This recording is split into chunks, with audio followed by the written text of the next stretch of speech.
আমরা যে দুইটা আইসক্রিম অর্ডার দিয়েছি, দুইটা 50 100 টাকা দাম। হলো 4টা ফ্লেভার 100 টাকা রাখছি প্রাইস। আমারটা রাখছে 80 টাকা, আমারটা কফি। এই ম্যাঙ্গো খাই, স্ট্রবেরি খাই, চকলেট খাই। মাঝে মাঝে আমি কফি খাই, লাচ্ছি খাই।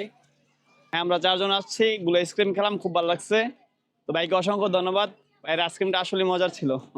আপনারা যদি মানিকনগরের মেলায় আসেন, অবশ্যই আপনারা বিভিন্ন রকম আইসক্রিমের ফ্লেভার টেস্ট করবেন। এই যে কাশ্মীরি স্পাইস গোলাতে, আমার মনে হয় আপনাদের অনেক ভালো লাগবে।